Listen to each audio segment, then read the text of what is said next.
I think that's led me to take on, at 26, I mentioned that too. I mean, I was running offices in multiple states and traveling all over and having staff all over that were probably twice my age at the time, didn't know any better.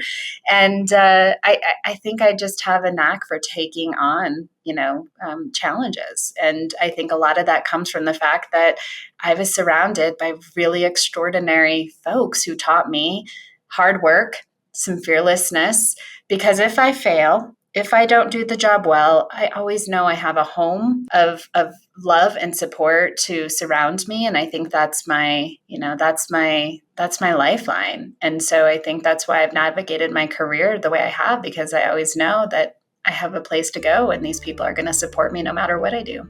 Welcome to Career Cheat Code. In this podcast, you'll hear how everyday people impact the world through their careers.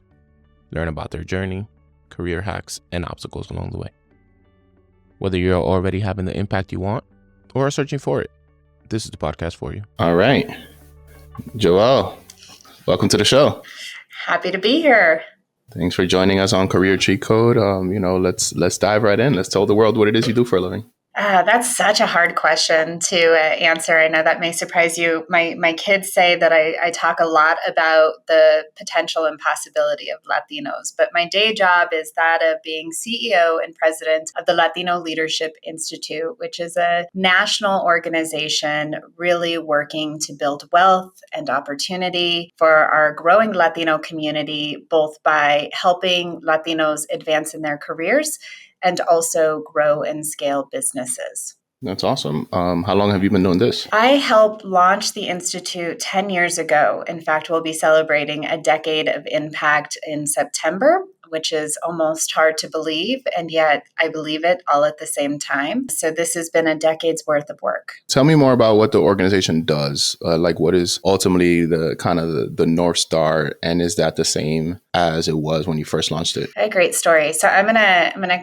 flip that around a little bit and tell a little bit about the launch into today and the evolution. So when we launched this 10 years ago, it really was a group of Latino leaders. They were business leaders, political leaders, and individuals who were sitting down at the table and looking at the demographic destiny of our country, knowing that we were going to be, we're the second largest and fastest growing population in the United States. And that as we fast forward to the years of 2040 and 2050, that Latinos were going to be an even larger percentage of the population, of the workforce, and quite frankly, the fuel of our economy. But at the same time, 10 years ago, we also recognized that demography was not destiny, that we were actually statistically worse off at that moment than we were in 1990 as far as our representation percentages in leadership positions across every sector and industry. And so what really was a catalyst 10 years ago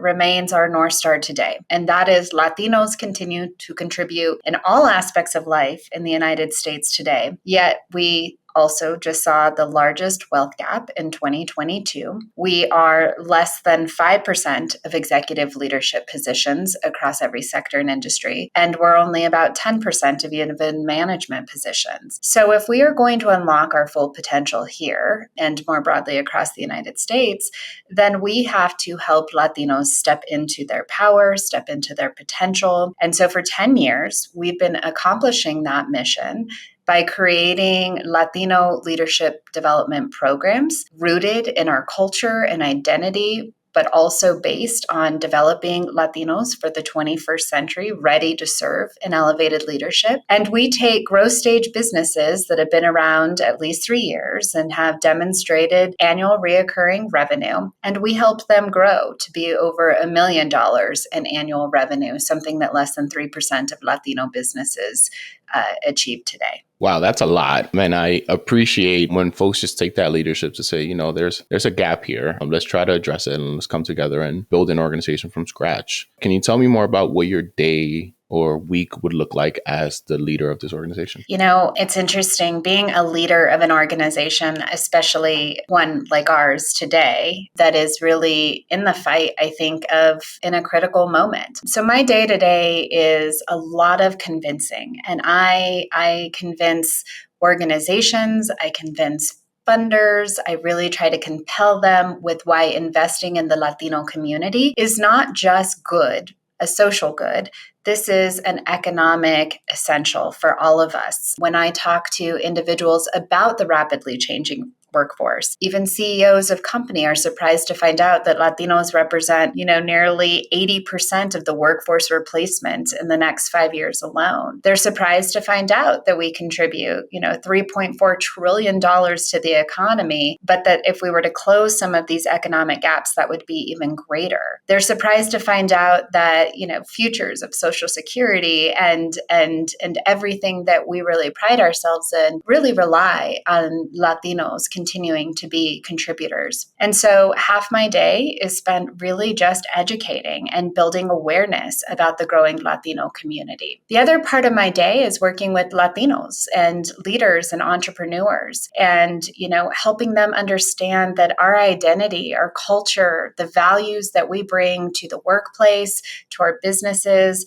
as leaders in the community are actual assets and that we should amplify them, not hide them. Working to build confidence, working to build collaboration and connection, unlocking Latino power really requires me to educate those that are in power and Latinos who should be about the value that we bring. And so I spend a lot of time externally talking about that. But I'm a leader of an organization. I'm a CEO. So I spend time in financials. I spend time making strategic decisions with my executive leadership team and my board of directors. I spend a lot of time making sure that we have a vision for the next 10 years and beyond. And that's really, CEOs often are the brand ambassadors. We are the ones who are motivating and inspiring others to be a part of the organization while maintaining its financial stability for the long haul. And so I balance all of those roles every single day. Wow. So tell me about how your role has evolved, right? If you were starting out this organization, presumably, was it just you or did you have other employees from the beginning? And how big are you all now? And how has, I think when I think of entrepreneurship, you're probably someone that is good at something and wants to provide or spend their time doing that. Versus then when you become CEO, as you said, your job is to then convince people that the thing makes sense. So tell me a little bit about the growth and kind of the shift in your scope. Yeah. So this organization was founded by a group of individuals, former mayor of Denver and two-time secretary under the Clinton administration, Federico Pena, businessman Tim Marquez, businessman Marco Barca, fabulous Latina mentors and friends of mine, Patricia Barella Rivera, which was in the head of the SBA during the Clinton administration. So really fabulous Latinos across the board helped to organize this. And we all brought our background. I had a background before starting this in politics, and so had a lot of social capital around that. But being able to also bring people from the business community on as founders was really critically important for our mission and work. Over the years, I have broadened that group of founders to include top-level CEOs, top-level chief people officers that sit on my board today. Karen joined my board last year. She's the chief people officer for Mattel Inc. And so, I constantly strive to surround myself with thought leaders,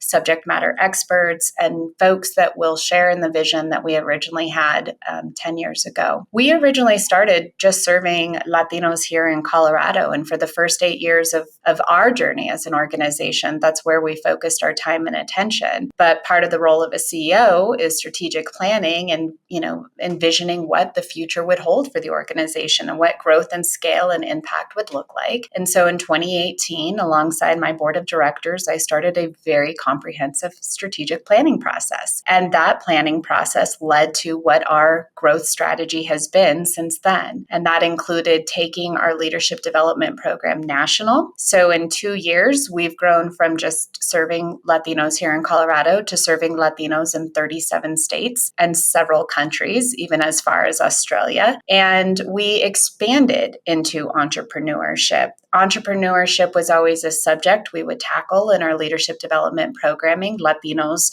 have an entrepreneurial spirit, but also what is entrepreneurship? That innovation and putting product market fit. I mean, that works inside of companies or if you're starting your own company. So we expanded naturally into entrepreneurship, not just because it was rooted in the work that we were doing, but because we see it as a path to building wealth. And you can't have power without wealth. And so we really wanted to make sure we leaned into that. So we've grown exponentially. Geographically, we've grown our programming. We've also grown our partnerships with companies and corporations and organizations. And I think that's an important part of this as well, is that you don't accomplish a mission and vision as big as ours without having a lot of partners and supporters along the way. How do you continue to stay sharp as a CEO and leader, right? Like, how do you continue to grow professionally within your own field? Because you're doing it for everyone else. So how do you do it for you? Well, first of all, I'm curious by nature, and I think curiosity is a great tool if you are a leader. I'm never done learning, and I definitely don't think I have all the answers. I read about a book a day, and this is true. Some things I read for fun, some things I read for my work. I have a rule in my house. Some people, it's a rule with shoes and purses that when you bring a new one, you got to let one go. I have that rule with my husband around books because there's not enough space in our house to take all the books. I think leaders, really effective leaders, ask more questions than they give out answers. I'm constantly encouraging those questions because I think it gives you more insight and more opportunity. I know I have a lot of personality assessments that have been done on me and that I've done on myself. And I know that I need information to make really good decisions. And so I seek out information. I also believe in partnership and collaboration. And so I learn a lot from the people around me. Mentors, sponsors, friends, allies. I've recognized very early on in my career that you don't accomplish these big things alone. And I'm just a work in progress. And I'm very transparent about that when I go and I give keynotes across the country about my own leadership journey. I talk a lot about vulnerability as being a part of, if I'm curious and I'm vulnerable and I'm open, then I'm constantly learning. I'm constantly improving and constantly taking feedback and applying the feedback to be a better, stronger individual first and leader second. What's your favorite part of your job? I get to see Latino potential in full display every day. I think the best part is being in rooms with top Latinos and having conversations and seeing the moment that they see their full potential the way that I see it. You know, when I get a Latina to say, man, I am ready for this job. I am ready for that next, level of leadership. Or a Latino business owner who got the big investment and, comes back to me and says, never would have gotten that investment had it not been for, your work and your support. And so, while I love talking about Latino excellence, I love being in the room with it. It inspires me. It gives me hope. This work is really hard, especially now with some pushback around diversity, equity, and inclusion and belonging investments, fearless fund court cases. I mean, we're in a battle, but I am fueled by being around other fabulous Latinos. What's one of the biggest challenges in being a CEO of this type of company? Yeah, there's not enough time on a podcast to cover the challenges with all the opportunities. The challenges are real, especially in the moment that we're living in. 10 years ago, if you would have told me that I would have been on a phone call with someone, which I was last week, and, told that the work that I do around advocating for Latino excellence and, its connection to diversity, equity, and inclusion belonging was, a horrible policy. And that if they thought the way I did, they wouldn't wake up in the morning. And that, they just want good talent. It doesn't need to be diverse talent. And, some of the rhetoric that's out there, that it's dangerous. It is a dangerous space to be in when the demographics are shifting, but fear and sometimes even hatred is really fueling folks to not believe in that. But I think more tangibly is the court cases that are challenging this very work. I mean, we are the Latino Leadership Institute. And after the affirmative action court case that the Supreme Court decided on, it really did open a door now for individuals to attack the very essence, the very mission, the very purpose of our work. And I am constantly battling that. I'm battling individuals who want to back away from commitments that were made. I am, battling to secure ongoing funding when people are concerned and trying to mitigate risk about funding organizations like ours at a time where our work is more important than ever. And so I did not think this moment would come, but here it is. And I feel compelled to be a very vocal and, dedicated leader. And I'm not going to relent, given the fact that I think there's a lot of headwinds facing this type of work right now. No, absolutely. I think we've seen that throughout the field, right? From funders to organizations seeking funding, just that hesitancy because of where we are in the climate now. And, it is unfortunate, right? Because you have organizations like yourselves that are promoting Latino excellence or working with communities of underserved populations throughout whatever backgrounds they come from, right? Like there are just different organizations that are doing this work and uplifting communities that are now subject to less funding, subject to less support, open to potential litigation. And it's really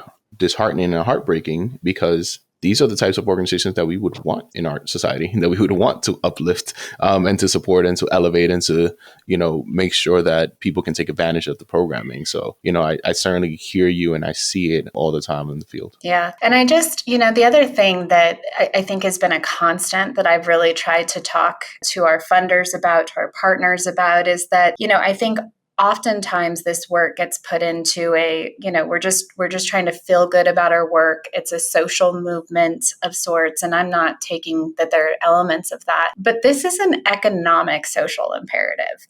The Latino demographic shift, and quite frankly, if we look more broadly, when we combine Latinos in the Black community and Asian community and others, the nation's destiny is one of great diversity. And we have to advance our communities now because it has a ripple effect for generations to come. The work that we do is not charity work. You invest in the future, you invest in the future of the individual who's going to benefit from the program, but you invest as we make the economy stronger, because when Latinos do well, so does the economy. And so, I think that's part of it as well, is that we are at a pivotal moment. This is an inflection point. As we become more diverse, we have to make sure that our diverse communities are excelling. And so I think that also is a challenge that we face, is really explaining that this is an imperative for all of us to make sure that we unlock this full potential of the Latino community and other underrepresented, other invested in communities. Let's backtrack a little bit. Let's talk about what happened or what were you doing before this role, right? So 11 years ago, what was your career path that led you to this point where you felt empowered, comfortable, tooled, and resourced enough to help launch this organization and become its leader? Wonderful question. I love this question, especially now as we reflect on 10 years of this and what got me here in the first place. So I started my career in politics, ran congressional campaigns, ran senatorial campaigns, really put in the grind as someone who was dedicated to public policy changing outcomes for individuals and communities. That has always motivated me. And I had the benefit of getting to work with some of the most extraordinary leaders back in, the early days of my career. I climbed up the ranks in the political consulting world quite quickly. By the time I was 26, I was running 6 offices across the country in a major congressional effort to take on some congressional seats. I ran a C4, which is an organization that really does move community and politics and bring those things together. And I just had a fabulous career. I was pulled into conversations on public policy at the highest levels of government and really did have a say at the table. I built a brand for myself of being an expert, particularly in the Latino vote, something that has always motivated me. And so I was just talking a couple months ago with my good friend, Maria Teresa Kumar, because it's hard to imagine Voto Latino, an organization that she's been leading, is celebrating 20 years. And I had a big role in expanding Voto Latino and working alongside her. And so I was passionate about people, politics, policy, and I just had an amazing career doing that work. However, doing that work meant I was on planes a lot, meant I was away from home a lot, and I kept delaying starting a family. And I made a really tough decision as a professional, not tough, but the right decision as a professional to say, I want to start a family. So after the 2008 presidential election, which was extraordinary, many stories out of that one, I went to my husband and I said, I'm ready, and I'll take a pause in my career. And we had twins, and I actually stayed home for 3 years and doing some consulting work and building a more of a portfolio with companies and corporations instead of candidates, which expanded my portfolio during that time. But I made a choice as a professional, as a mom, to take that time with my twins, something I will never regret. And so that really led to me figuring out that I loved working with the private sector as well. And my knowledge of, the Latinos in general really did transcend politics and go into the private sector. And I think that was the root of me going into this work and bringing the intersectionality of lack of representation, both in politics, in corporate America. And so I think it was a perfect fit for me to be a member of the original founders launching this organization. That makes a lot of sense. I appreciate a lot of that context, right? And I appreciate you sharing your story about putting your career on pause to go be a mom. And that can be a very scary decision for a lot of folks, right? And that can be something that I'm sure many women struggle with and either postpone or delay or choose not to do. So it's always great to hear from someone that has done it and that is now continues to be in leadership positions, right? Despite having a pause and being able to also use that time, as you said, to build more relationships, right? Like you were already known in the field. Mm-hmm. Now you were just building relationships with other corporations that you may not have had relationships with, beginning to do some consulting work and kind of build from there. But, I just appreciate when folks are able to tell the story in a not so linear way where it's like, oh, I just kept ascending and doing the things. And it's like, actually, it's not always that way. No. And in fact, I would say it's rarely that way. I think, just to call out this important conversation, because I talk a lot about, especially to other Latinas and even just young women in general or folks who are thinking about their career. I'm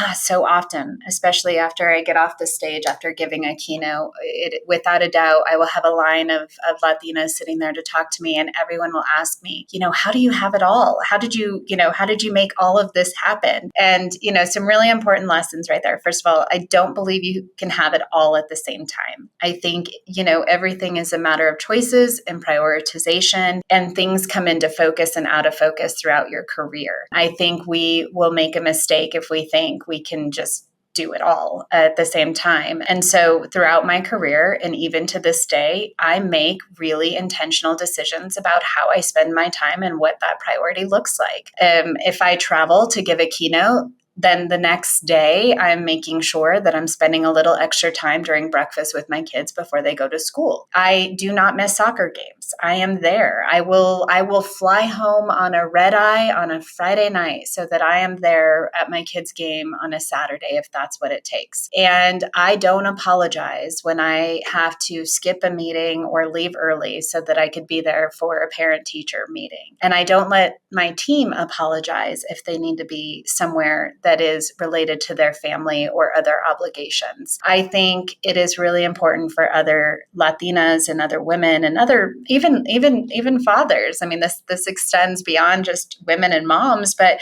also to recognize that I have succeeded in my career because I had a great support system at home, a husband who, didn't bat an eye when I told him I was, leaving every Monday morning to get to DC and coming home every Friday evening to spend time with him before we had kids. Parents who help take care of my kids and drive them around when I can't. And it takes a community to make it happen.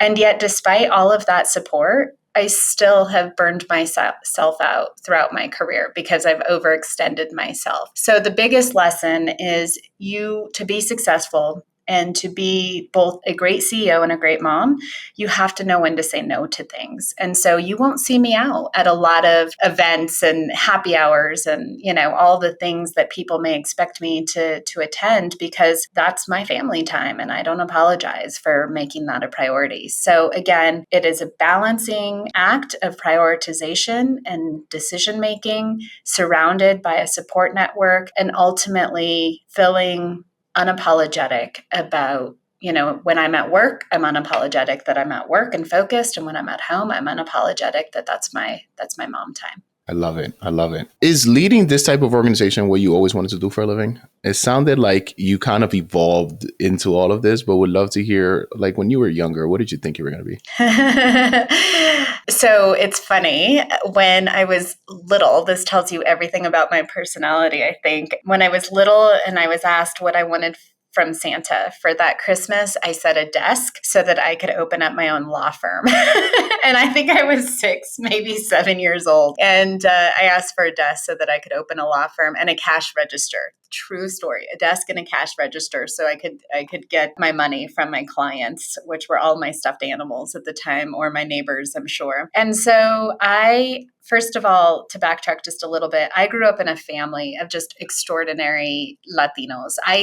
I did not know just how blessed and how unique my circumstances were. My parents were high school sweethearts without a college degree. My grandparents were all high school sweethearts, all without a college degree. And all of them, my grandparents, my great-grandparents, my great-great-grandparents, they were servant leaders. They were business owners. They were sheep herders and potato farmers, turned entrepreneurs, turned the first Latina president of the Denver City Council, which my grandmother was. And so I grew up in a family where hard work and commitment were a given. But so too was giving back to community. So I thought it was totally normal. And I thought every family in the United States had Sunday dinners that were centered around voter registration or boycotts or walkouts. Again, this was a different time when we were still really fighting for basic rights and civil liberties. And entrepreneurs, my dad, started a business, a successful business in a field where not many Latinos were. And so I just was always surrounded by that. So I think it is probably expected that at 6 or 7, I saw myself as an attorney and thought that that's what I was going to do with my life. But then instead of going to law school, I got on the campaign trails and started working on campaigns. And I loved it. I loved the strategy. I love the numbers. How do we get to that, 50 plus 1 equation? I love the people. I love the psychology of it. And I was hooked and I never looked back, didn't go to law school and built just a fabulous career. But I mentioned this earlier. I'm curious. I don't think I'm ever satisfied. I always want to do something that's going to challenge me. And I think that's why I've taken risks and I've jumped into things that maybe I wasn't an expert. I was not an expert in building a leadership program, had never really even done leadership programs myself when I started this work. But I'm kind of fearless when it comes to trying something new and bringing all my skill sets to the table. And I think that's led me to take on, at 26, I mentioned that too. I mean, I was running offices in multiple states and traveling all over and having staff all over that were probably twice my age at the time, didn't know any better. And I think I just have a knack for taking on, challenges. And I think a lot of that comes from the fact that I was surrounded by really extraordinary folks who taught me hard work, some fearlessness, because if I fail, if I don't do the job well, I always know I have a home of love and support to surround me. And I think that's my lifeline. And so I think that's why I've navigated my career the way I have, because I always know that I have a place to go and these people are going to support me no matter what I do. You're a couple of generations of Colorado residents, right? Like your family has like deep roots in Colorado, right? Yeah, no, I mean, I'm at least ninth generation. It probably goes back even further once we track my great grandmother's indigenous roots. But when my twins were born, we had 5 living generations. And the borders are somewhat, they're fuzzy, because it was really northern New Mexico and southern Colorado where all sets of my family were residing. And again, sheep herders, potato farmers, really rooted in land, but they were business owners and entrepreneurs. My great great grandfather was probably one of the first, if not the first Latinos elected, and did some work around the school board, before we even had territories, really. And so, yeah, I come from a long history. That history is really, important to who I am as a person, and the way I see the importance of our culture and stories and history. Did you go to college right out of high school, or was there Yep. a break in between? Nope. And what did you study there? So I went to Loyola Marymount, and I started pre-med, because I'm also, even though I knew I wanted to be a lawyer as a kid and I wanted to go into public office, I also wanted to rebel a little bit. And I thought I was going to be the first doctor in the family. And I loved science and I loved math as a kid. And so I started down that route at Loyola Marymount. But, a couple OChem classes into my studies, I was like, yeah, this is not for me. So shout out to all the doctors and those in the STEM field. While I probably could have survived through it and studied really hard, I just missed the people part of it, the politics, the policy. And so when I was in a philosophy class freshman year and thinking about the great philosophers over time, and how we pontificate over things and how the world really takes shape, I couldn't let that passion go. And so then I went into political science. It was a natural fit for me. That makes a lot of sense. Political sciences, I can see. But I also appreciate that, I think when we're younger, we just don't even know where these careers could take us. So lawyer at 7 makes sense. Then high school pre-med makes sense. Then you start opening your mind and experiencing different things. And you're like, actually, let me try this other thing. So, I also appreciate the journey that we go through to get to where we are, because it's not always as clear. Yeah. And I think if you were to ask me today, like what I want to do when I grow up, I love sports. And it's actually probably, something, and I'm excited now because the LLI actually partners with a lot of professional sports teams and leagues to do some of the work. But I'm not done. And, as I did the political thing, I'm obviously doing the LLI now, but I think there's still a lot of barriers to break in sports. And so I'm not giving up that dream. I would love to sit on one day, an ownership pool of a team. That's, you always got to put big goals out. But right now, LLI is building an AI driven platform. And so I also am delving into technology, and, whoever knew that I would, be building a technology platform as part of our work and mission here at the LLI. So I always say, be open to it, be curious about it, don't be afraid of it. And, I want big and better things, even for myself in the future. So whether that is, to be a CEO tech and have a platform that changes outcomes for future generations, or, bring my passion for sports to the table, who knows? I just love being open to that. And to your point, I think as kids, we may not know what we're going to be. I think as adults, sometimes, we're still on this journey and we don't know where the final destination may be. I love that. It is an ongoing evolution. Mm-hmm. Can you share any other of those types of career cheat codes, or things that younger professionals or professionals thinking about making a change just should hear and should know that can help them in their careers? Yeah, so I mentioned that we're starting and have already started the development of a platform, and it's based on probably one of the most important lessons and probably one of the truest thesis I believe in this work, and that is the role of social capital in one's success and journey. Did I work hard? Yes. Did I produce? Absolutely. But if I'm being really honest with everyone, I made it where I made it, how quickly I made it, because I had social capital. And that is something that is critical for, I think, success. And I think what a lot of underrepresented communities don't necessarily have access to. What I mean by social capital is I'm talking not just about mentors or individuals who are going to give me advice. I'm talking about sponsors. I'm talking about people who literally opened the door for me, pushed me in, held the door, and then made sure that I was going to be successful when I crossed that doorway. Individuals like, my grandmother absolutely opened up so many doors, but individuals, and I'm about to go meet him for lunch, people like Mike Stratton in my life who, took me as a young political consultant under his wing and put me in the room with presidential candidates at a very young age and said, listen to her, listen to what she has to say. She knows what she's talking about. And that I look back in my career about all of those. Federico Pena, one of the co-founders of the Latino Leadership Institute, who brought me to the meeting that day to talk about the Institute.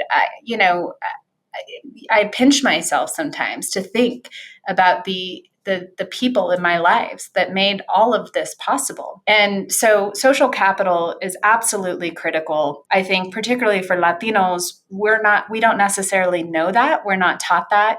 We don't grow up in country clubs, and we don't, really understand that the people that surround us, the people that can help us, are so mission critical for our own career success and trajectory. So partly why we want to build, a platform that really connects people and really cashes in on the power of social capital is because I think it's a game changer. It was for me.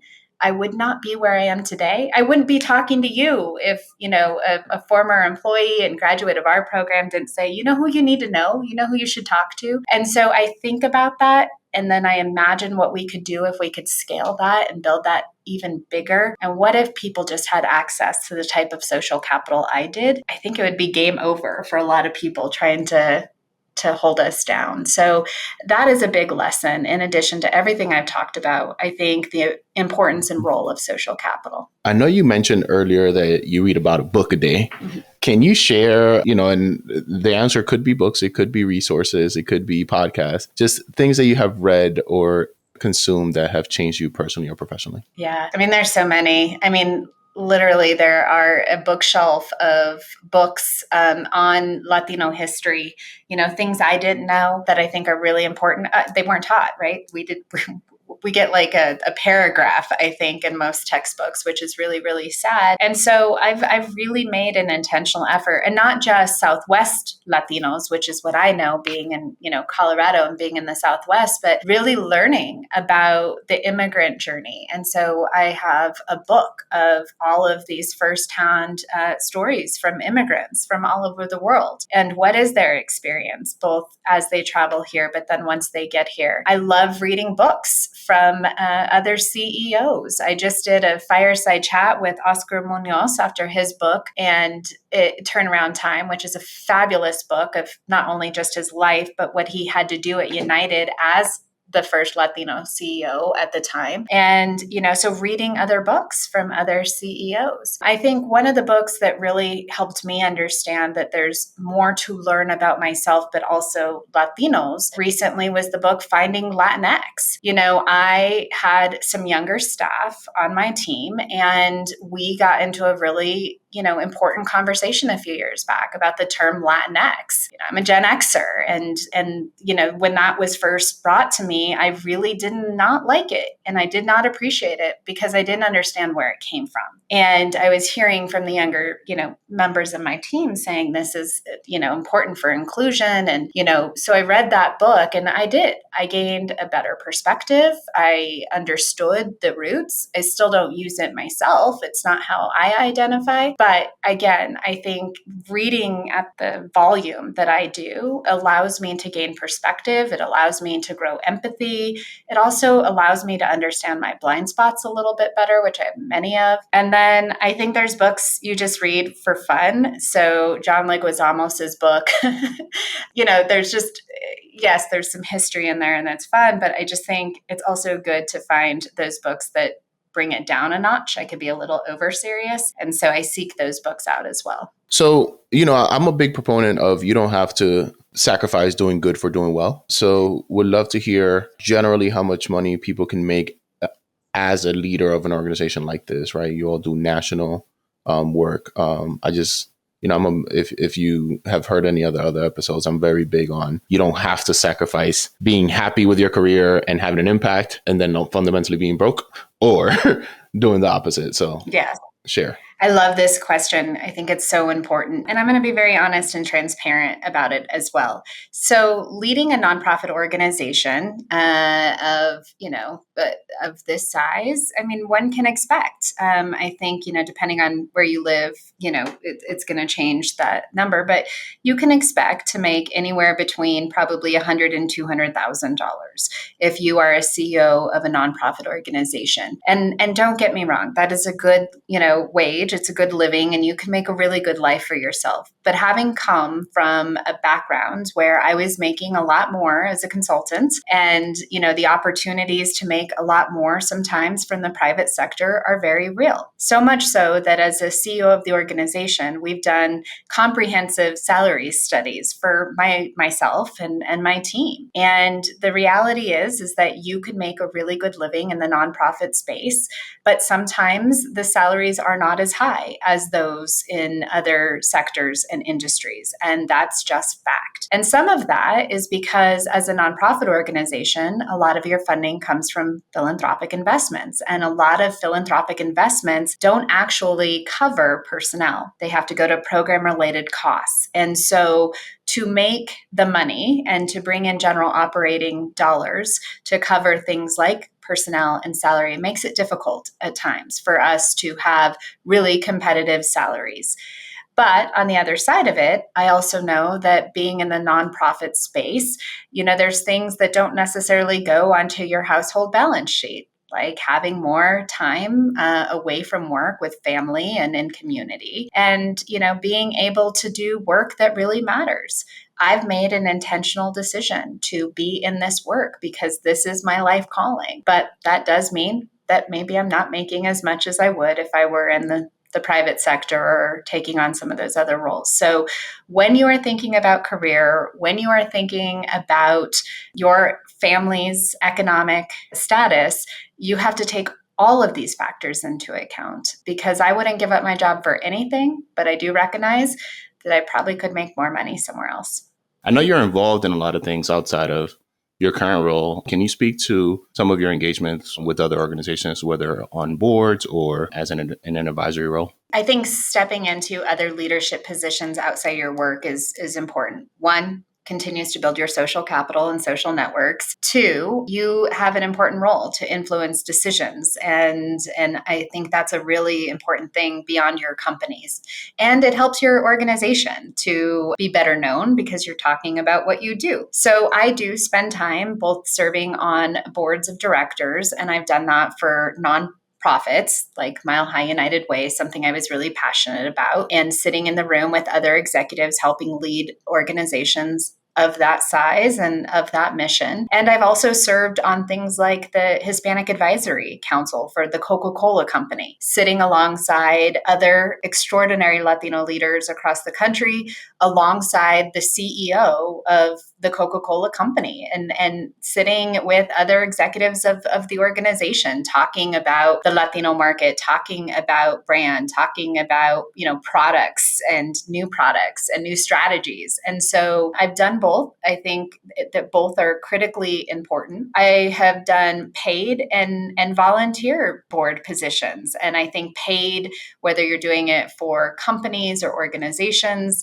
that's an opportunity, again, building wealth, doing good, and making money while you do it. There's not enough, especially Latinas are less than 1% of those paid corporate board positions. So we have a long way to go, but I think they're important. And so when I'm given the opportunity, I do. I also serve on advisory boards for things outside of my work as an individual. In the media, I used to have a career as a communications director, something we didn't talk about, but that was another thing I did. And so I now serve as the advisory board of a Scripps affiliate here in Denver for Denver 7. And, I'm passionate about voting and electing good. So as an individual, not in this capacity as a CEO, I helped, kind of found an organization called Poder PAC back in 2008 that's focused on electing Latinas to Congress and to the Senate. And so I'm proud to say, since launching that, Poder PAC has gone on to support a lot of Latinas into that elected office. So I find things that I'm passionate about that are purposeful and aligned with my values. Some pay and some don't, but I do find time for them. If folks wanted to either get involved with or learn more about the Latino Leadership Institute, how can they do that? The best way is, number one, going to our website, latinoslead.org. There's a wealth of information about our programs, but research, my keynotes, you'll find just a lot there. But also follow us on LinkedIn and social media. We have over 50,000 engaged folks on our social media platforms, and we share a lot of information and resources. Follow us because we'll have some exciting announcements, not only about the future of our work, but the platform I mentioned a little bit. And once that platform's launched, definitely get on that platform because that's where you'll find other extraordinary Latinos and allies really driven to closing the wealth gap by advancing careers and building businesses. Amazing. Is there anything else we haven't discussed today that the world should know about Joelle? The only other thing I will say is we've talked a lot about success, self-care, and I am not the best model of that. And there have been times in my life and in my career where I've pushed myself to exhaustion or burnout or even physical and mental unwellness. And the reminder that I have is, we're only as strong as the fuel we give ourselves. And, we'll run out of gas if we're not constantly protecting ourselves, investing in ourselves, nurturing ourselves, and caring for ourselves. So leaders have a tendency to just give, go, go, go, go. And sometimes the best thing we can do is stop, rest, rejuvenate, refocus. And it's just something we didn't discuss today, but something I always like to leave with people is you're only as good as you're good to yourself. And, that's something that I continue to strive to be better at. Awesome. Thank you. Well, thank you for joining us today. Really appreciate it. Thank you for having me. I hope you enjoyed this episode. If you did and believe on the mission we're on, please like, rate, and subscribe to this podcast on whatever platform you're using, and share this podcast with your friends and your networks. Make sure you follow us on Instagram and LinkedIn at Career Cheat Code, and tell us people or careers you would like to see highlighted. See you next week with some more cheat codes. Peace.